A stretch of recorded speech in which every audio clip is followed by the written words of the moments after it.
우리의 가장 깊은 두려움은 죽음에 대한 두려움이 아닙니다. 삶에 대한 두려움입니다.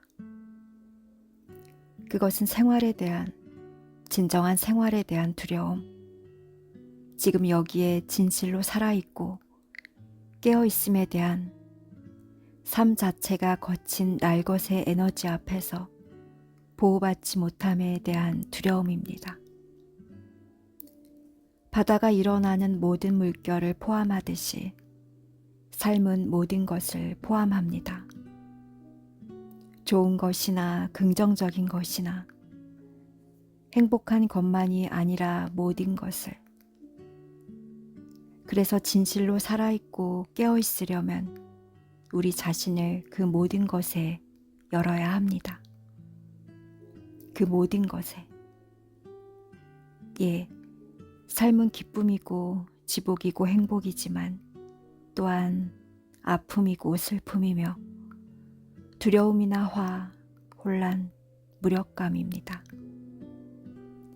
깨어난다는 것은 삶이라는 바다의 어떤 물결로부터도 자신을 보호할 수 없음을, 참된 자기는 너무나 드넓고 무조건적이며 자유로워서 모든 것을 허용할 수밖에 없음을 받아들이는 것입니다. 삶의 자기를 여는 것은 죽음의 자기를 여는 것과 같습니다. 당신이 자기라고 생각했던 자의 죽음, 자기라고 믿었던 자의 죽음, 자기라고 상상했던 자의 죽음에 삶과 죽음은 진실로 동등하며 마음은 결코 이 점을 이해하지 못할 것입니다. 흔히 사람들은 자신이 두려워하는 경험의 물결을 영적 깨달음이 모두 없애줄 것이라고 생각합니다. 우리는 깨달음이 어떤 특별한 상태나 경험이라고, 두려움도 없고 아픔도 없고 슬픔도 없고 화도 없고 부정적인 것이 하나도 없는 자리라고 오해합니다. 다시 말해 깨달음이란 모든 나쁜 물결이 없어진 완벽하게 고요하고 통제되는 바다라고 여기는 것입니다. 또한 어둠이 없는 빛이며 다양성이 없는 하나라고 믿습니다. 하지만 이런 관점은 추구자가 바라는 갈망의 표현에 불과합니다. 추구자는 삶에 대한 감각을 마비시키고 싶어 합니다. 추구자는 죽음으로부터 보호받기를, 현재의 경험에 있는 물결을 완전히 통제하고 싶어 합니다. 많은 사람은 깨달음이 완벽한 바다일 것으로 상상합니다. 부정적인 물결, 나쁜 물결, 위험한 물결이 하나도 없는 바다. 그들이 상상하는 깨달음은 더없이 행복한 구루입니다. 아픔과 슬픔, 지루함, 좌절, 두려움 또는 어떤 식의 약함도 전혀 느끼지 않는 완벽하게 행복한 상태에서 살아가는 구루. 그 깨달음은 아픔과 고통을 주는 상대적 세계가 없습니다. 그것은 이원성의 세계로부터의 도피입니다. 그것은 궁극의 보호입니다. 우리는 이제 이런 종류의 깨달음은 가능하지 않음을 봅니다. 그것은 거짓말입니다. 우리 자신이 누구이며 무엇인지에 관한 이원적 개념의 바탕을 둔 거짓말. 그것은 추구자의 꿈에 지나지 않습니다. 불행히도 또는 크게 보면 아마 다행히도 그런 꿈에 영합하는 영적 가르침이 많습니다. 그런 꿈은 인기가 좋습니다. 추구자가 가장 원하는 것이기 때문입니다. 편안함, 확실함, 안전함. 유사일에 우리는 줄곧 죽음에 대한 근본적인 두려움 때문에 어둠으로 보이는 것과 전쟁을 벌였고 빛으로 보이는 것을 추구했습니다. 우리는 참된 자신이 누구인지를 깨닫지 못한 채 그 빛의 위협으로 여겨지는 것을 공격하거나 억압했습니다. 우리는 삶의 그런 측면을 위험하고 악하고 부도덕하고 죄악이고 사악한 것이라 불렀습니다. 이것이 터부라는 단어의 원래 의미입니다. 영성이란 현재의 빛을 재발견하는 게 아니라 어둠과 벌이는 전쟁이 되어버렸습니다. 자기 자신을 분리된 개인으로 경험하면서 현실을 둘로 찢어 나누면서 우리는 만일 우리 경험의 이런 어두운 측면을 없앨 수 있다면, 악마를 패배시킬 수 있다면, 죄를 극복할 수 있다면, 악한 세상을 제거할 수 있다면, 불순한 것을 파괴할 수 있다면 우리가 오래오래 잘 살 것이라 믿었습니다. 우리는 천국을 추구하면서 지옥이라는 개념을 창조했고 그것과 전쟁을 벌였습니다. 우리는 니르바나를 추구하면서 삼사라를 거부했습니다. 정신 건강을 추구하면서 정신질환이라고 부르는 것과 전쟁을 벌였습니다. 신을 추구하면서 죄와 전쟁을 벌였습니다. 죄, 질병, 악함, 광기, 불순, 부정한 것 등 우리가 추구하는 계획에 들어맞지 않는 모든 것은 우리의 터부가 되었으며 우리는 그것들을 억압하고 싸우고 심지어 파괴해버려도 정당하다고 느꼈습니다. 우리는 다른 존재들을 속죄 염소로 삼아 제물로 바치는 방법을 고안했으며 거대한 폭력이 뒤따랐습니다. 우리는 자신이 삶의 편에 서 있다고 믿었고 우리가 저지른 그런 폭력이 더 많은 삶으로 보상받을 것이라고 믿었습니다. 우리는 죽음으로부터 보호받을 것이고 모든 것이 잘 될 것이라 믿었습니다. 그런 믿음은 완벽히 타당해 보였습니다. 어떤 면에서는 어둠을 피해 빛에 도달하라. 악을 피해 선, 순수함, 거룩함에 도달하라. 개인성을 피해 비개인성에 도달하라. 이원성을 피해 비이원성에 도달하라.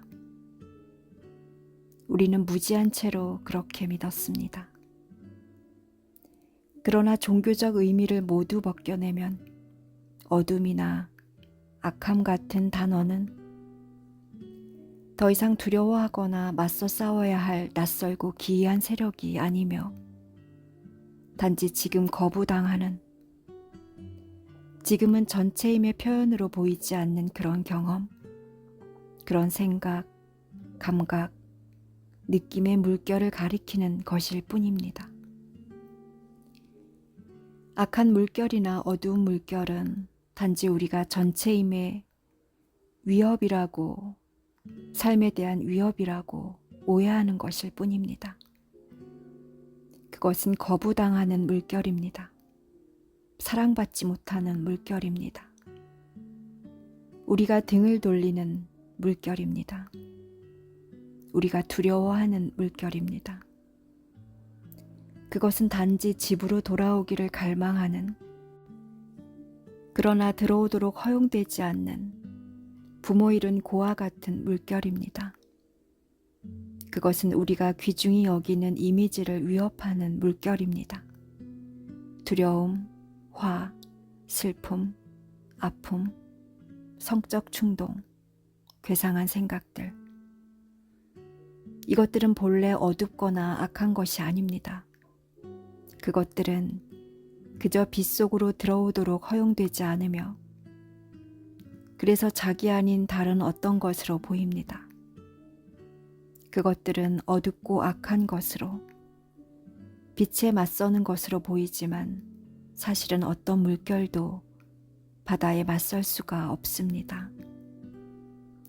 이른바 어두운 물결은 빛에 맞서지 않습니다. 그것은 이미 빛이지만 그렇게 인식되지 않습니다. 우리가 악하다고 부르는 것은 단지 거부당하고 사랑받지 못하는 빛일 뿐입니다. 우리가 악하다고 부르는 것은 단지 우리가 두려워하는 것일 뿐입니다. 먼 옛날부터 많은 영적 가르침과 수행법은 인간임의 문제에 대한 궁극의 해결책을 제시했습니다. 우리는 부정성을 초월하고 긍정성을 끌어당기는 법을, 몸을 떠나는 법을, 아픈 감정을 지우는 법을, 느낌에서 벗어나는 법을, 생각을 멈추는 법을, 불완전함과 불순함을 없애는 법을, 삶에서 초연해지는 법을 배웠습니다. 하지만 왜 우리는 생각과 느낌에 맞서 절대 끝나지 않는 이 싸움을 하는 걸까요? 우리는 왜 지금 이 순간에 맞서 이 전쟁을 벌이는 걸까요? 우리는 왜 인간임의 전적인 껴안음을, 본질상 우리 자신인 그 껴안음을 두려워하는 걸까요? 우리는 왜 자기 자신을 그토록 두려워하는 걸까요? 우리는 왜 삶 자체를 이처럼 끊임없이 거부하는 걸까요?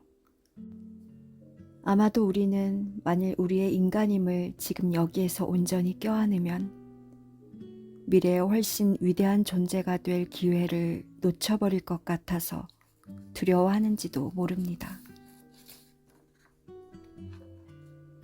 우리는 인간임이란 일종의 추락한 상태이며 이 추락한 지상에 묶여있는 죽을 수밖에 없는 환영적인 인간 경험은 어떤 실수이고 체념이고 포기이며 우리가 마땅히 받을 수 있는 것보다 못한 것에 안주하는 것이며 우리의 우주적 유산에 대한 거부라고 믿도록 배웠습니다.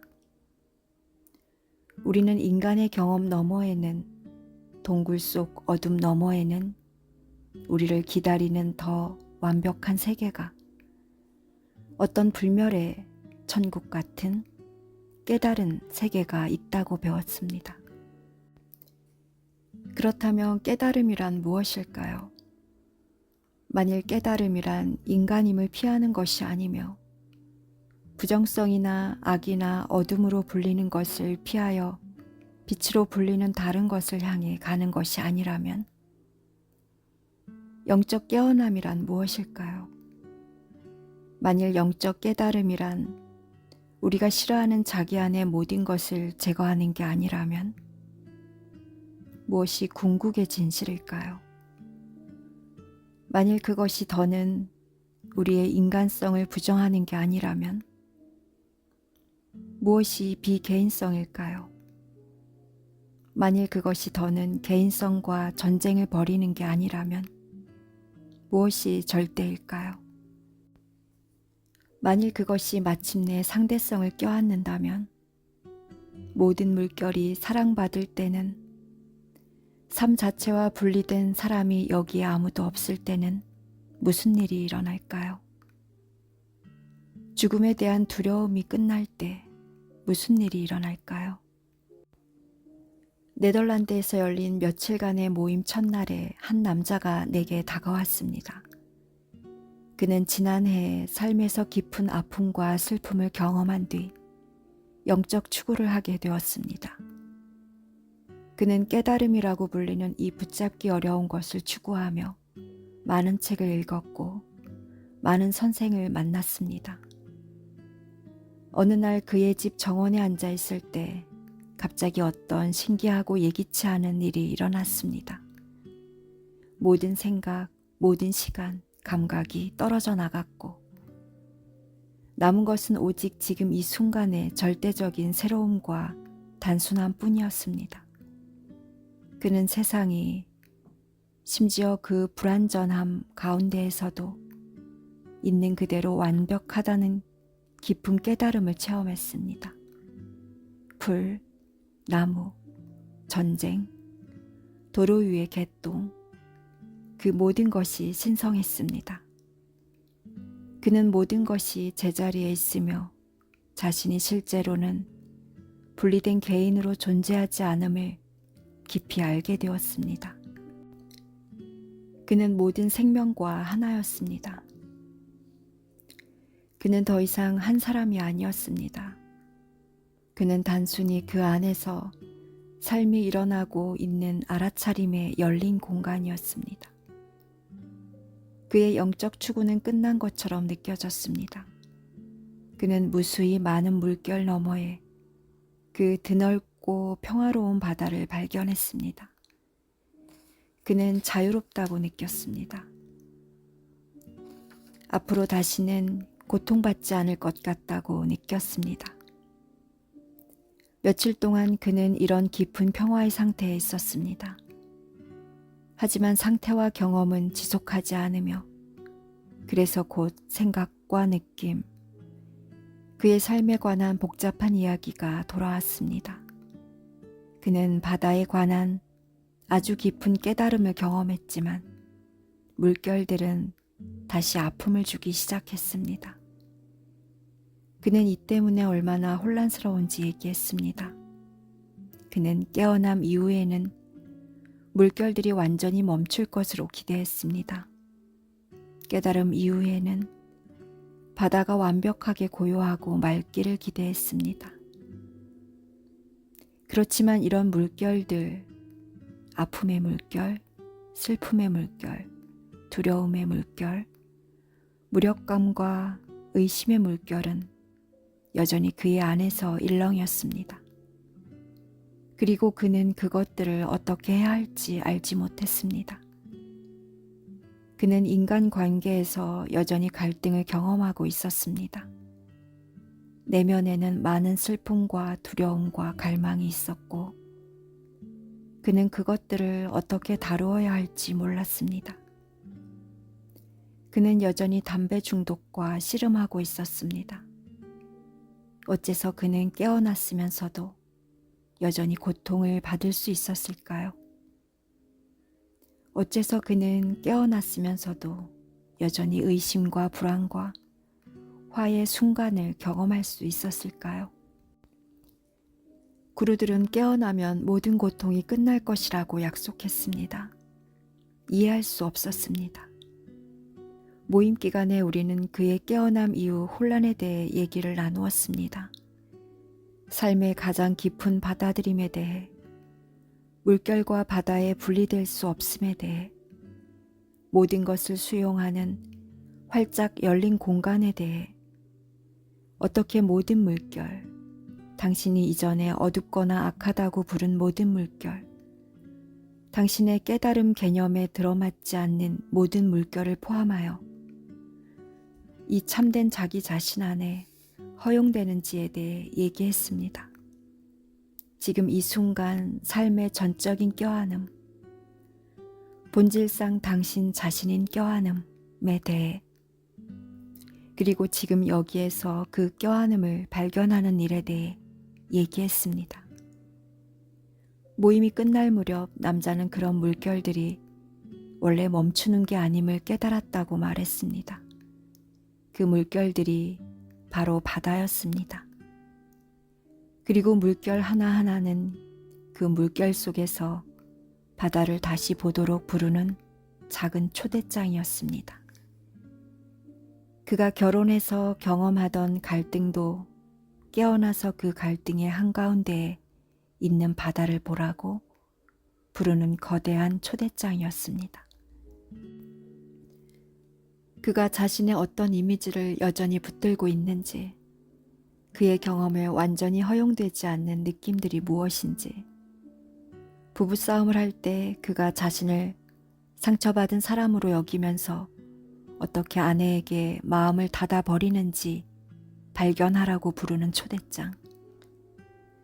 그는 바다를 온전히 보았는데 바다는 여전히 날마다 자기를 더욱더 드러냈습니다. 그것은 아름다운 역설이었습니다.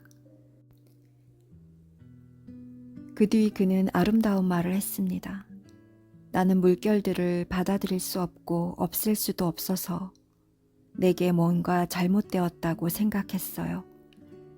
하지만 이제 이건 나라는 개인이 물결들을 받아들일 만큼 강한지 아닌지의 문제가 아니라는 걸 알겠어요. 현재 경험의 물결들은 이미 참된 나 자신 안으로 받아들여지고 있죠.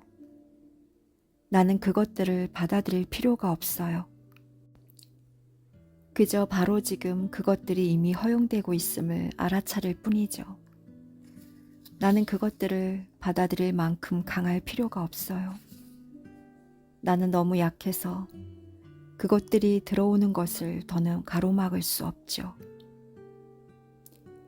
깨달음은 당신이 모든 물결을 받아들일 수 있을 만큼 강한지 아닌지와는 아무 상관이 없습니다.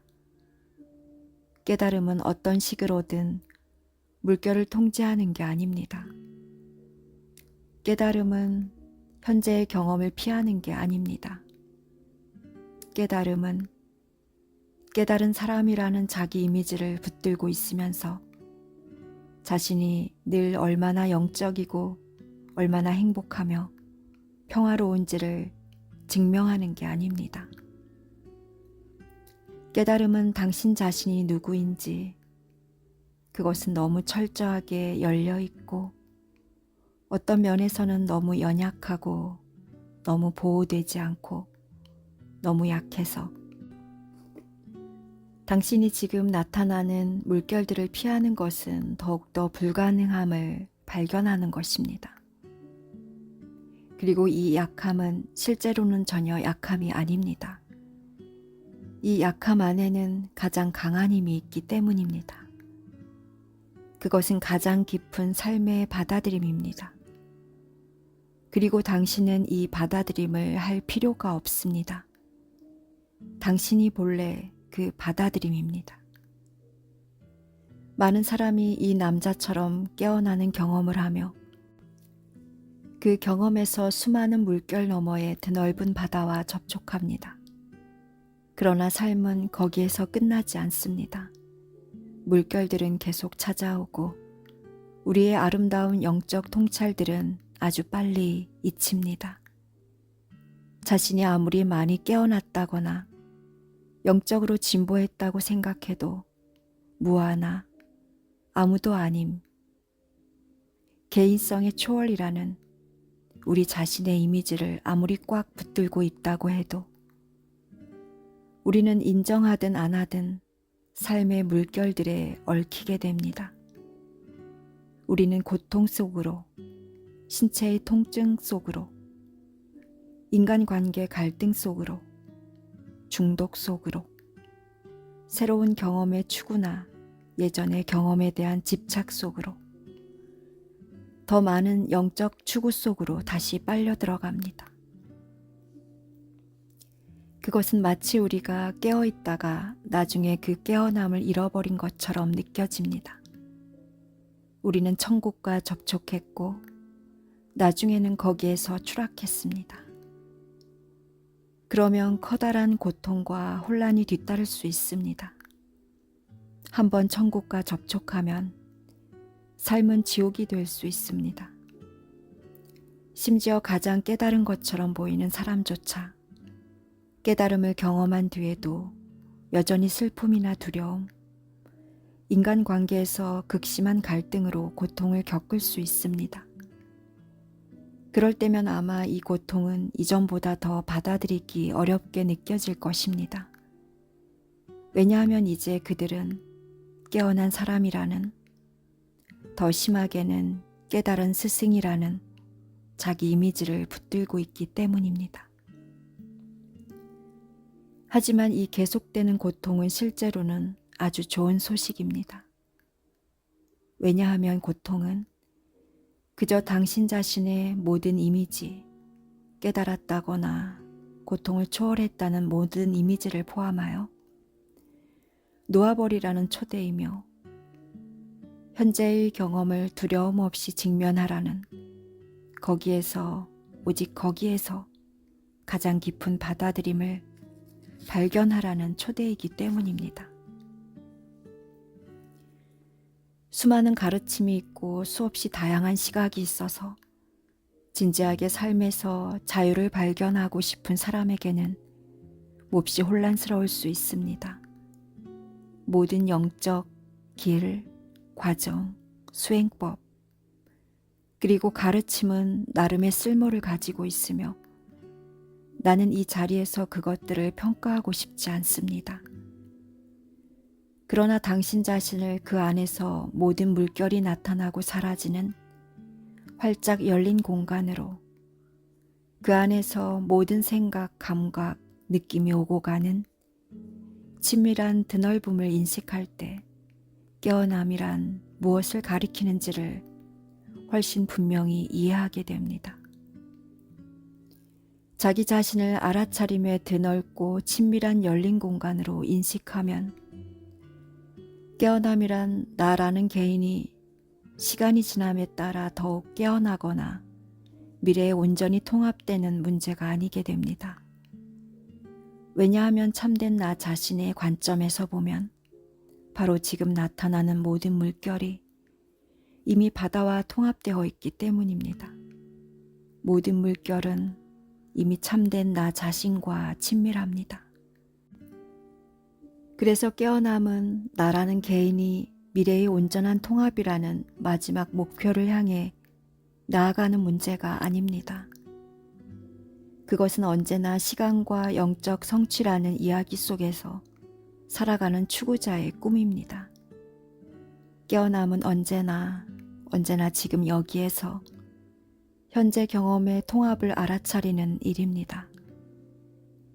그것은 지금 이 순간에 있는 그대로 완전함과 깊은 받아들임으로 깨어나는 일입니다. 그것은 이런 물결들이 이미 지금 여기에서 깊이 받아들여짐을 보는 일입니다. 내일의 통합은 나의 일이 아닙니다. 어제 깨어난 이야기는 관계없는 일입니다. 지금 여기는 모든 삶이 있는 곳입니다. 그리고 오직 지금 여기밖에 없습니다. 그리고 거짓된 자기 이미지의 소멸, 더 미묘하고 더 미묘한 형태로 이루어지는 추구의 알아차림, 도저히 받아들일 수 없을 것 같던 물결 속에서 깊은 받아들임의 발견, 사랑과 평화가 떠났다고 생각한 곳에서 사랑과 평화의 발견, 자기 바깥에는 타인이 없음을 깊이 깨닫지만 개인적인 관계에서 더욱더 친밀함의 발견. 이런 일은 시간 속에서 일어나는 과정처럼 보이지만 사실은 시간 없는 과정이며 늘 지금 일어납니다. 삶은 지금 여기에서 자기를 자기와 통합하며 당신은 이 춤의 목격자입니다.